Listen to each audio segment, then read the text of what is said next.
Good morning. We're here today to announce 3 separate cases highlighting the ongoing threat posed by Chinese economic espionage and research theft in the United States. First, the arrest today of a Harvard University professor for lying about his participation in a Chinese foreign recruitment program. Second, this morning we have unsealed a separate indictment of a Chinese national working as a scientific researcher at Boston University who failed to mention on her visa application that she is also a lieutenant with the People's Liberation Army. Finally, this office has indicted another Chinese national for trying to smuggle vials of biological material out of the United States to China and lying about it to federal investigators. That defendant, whose entry to the United States had been sponsored by Harvard University, was a cancer researcher at a lab at the Beth Israel Deaconess Medical Center. So, this morning, the FBI arrested Dr. Charles Lieber, the chair of the Department of Chemistry and Chemical Biology at Harvard University, for making false statements regarding his involvement in China's Thousand Talents Plan and his affiliation with the Wuhan University of Technology. The complaint alleges that Dr. Lieber signed a contract with the Chinese university in Wuhan and was paid up to $50,000 per month, plus up to $158,000 in living expenses, and awarded more than $1.5 million to set up a research lab at the Chinese school and work there on researching nanotechnology.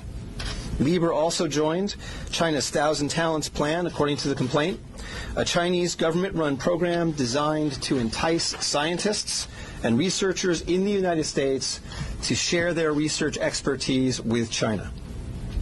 At the same time, Dr. Lieber was receiving U.S. grant funds from the Department of Defense and the National Institutes of Health. National Institutes of Health spends up to $39 million a year funding medical research in the United States. Those programs required Dr. Lieber to disclose if he was working with, including receiving funding from, any foreign power. When questioned, Lieber hid his involvement with the Chinese entities, including specifically disavowing any connection to China's Thousand Talents Plan. Meanwhile, based on the complaint, it appears that China paid Lieber hundreds of thousands of dollars over the years for his involvement with the Chinese entities and for his work on research for Chinese gain.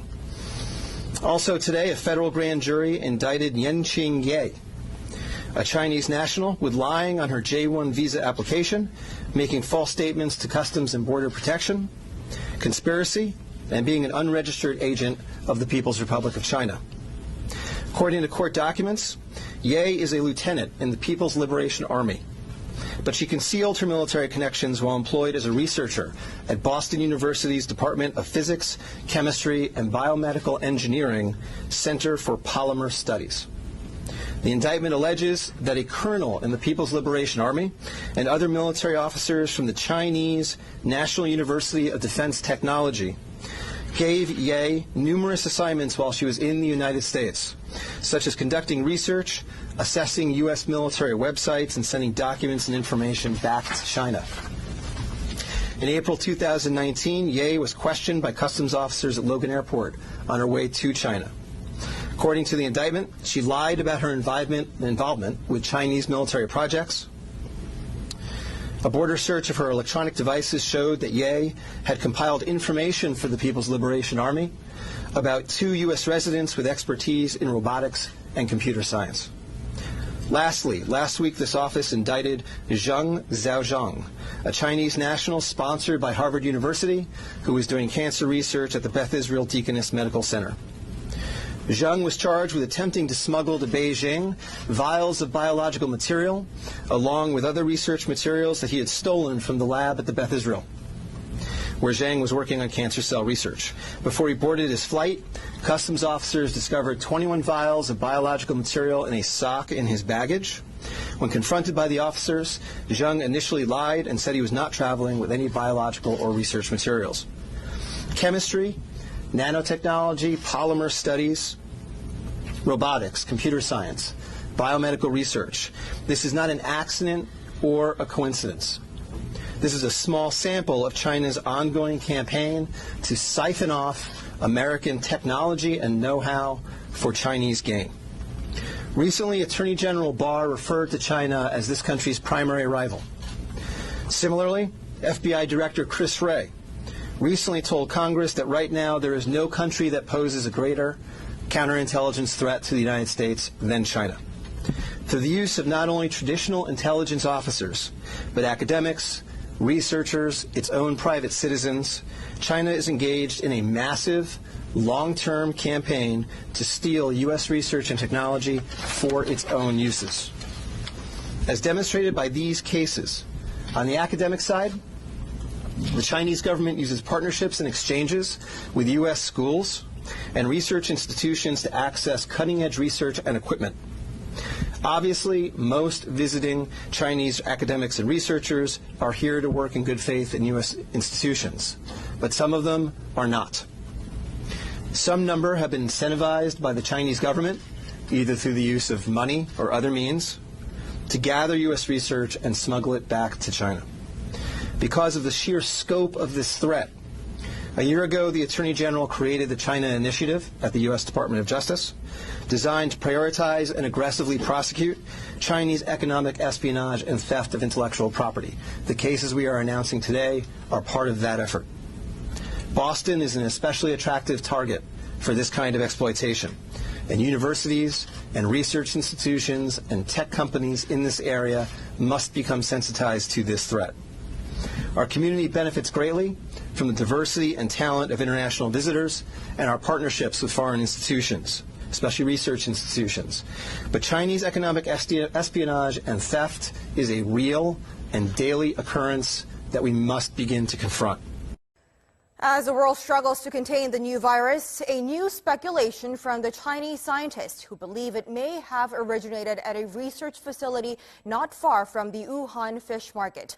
While they say more research needs to be done to find solid proof, such labs are known to contain disease-ridden animals, including hundreds of bats. Our Kim Hyo-sun with the details.